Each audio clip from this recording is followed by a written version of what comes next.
avez accepté de tenir aujourd'hui ce conseil d'administration important et attendu.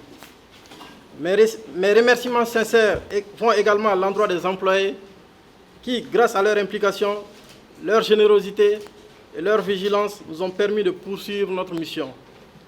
Je souhaite aussi la bienvenue à celles et ceux qui assistent à ce conseil, qui reste un premier exercice pour nous à l'UMPP SA. Par souci de bonne gouvernance et de suivi des activités de la relance, cette session va nous permettre de présenter un bilan d'activité de l'usine au conseil d'administration et également nous projeter sur les perspectives du second semestre 2024. À mon arrivée à l'IMPP SA, j'ai découvert une organisation qui m'était complètement inconnue.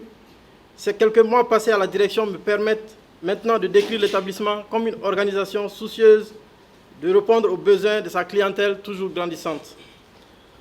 La relance de l'IMPP SA est la volonté affichée des plus hautes autorités du pays pour qu'elles puissent participer à la mise en œuvre de la politique de santé en améliorant l'offre des médicaments essentiels et en réduisant le coût de santé.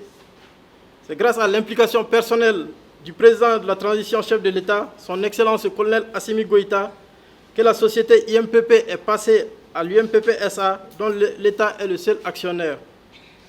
Nous pouvons dire que la production a pu commencer en février 2024 et de février à juin 2024, plus de 16 millions de comprimés et 139 270 flacons de sirop ont été produits, réalisant au total un chiffre d'affaires de 140 554 170 francs CFA.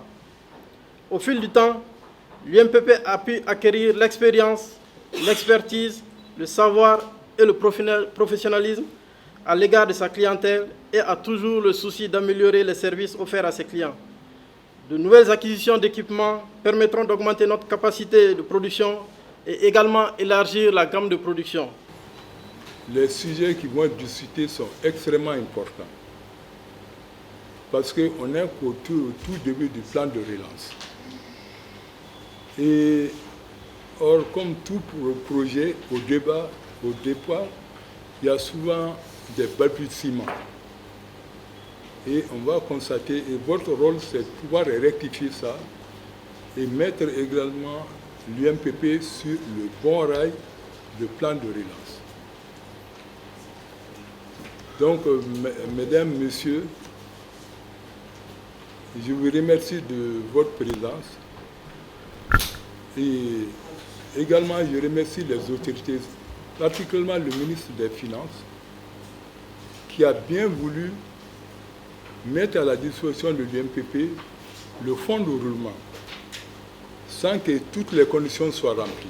Parce que logiquement, le fonds de roulement et le fonds destiné aux équipements devraient être mis à la disposition de l'UMPP après la signature du contrat de performance.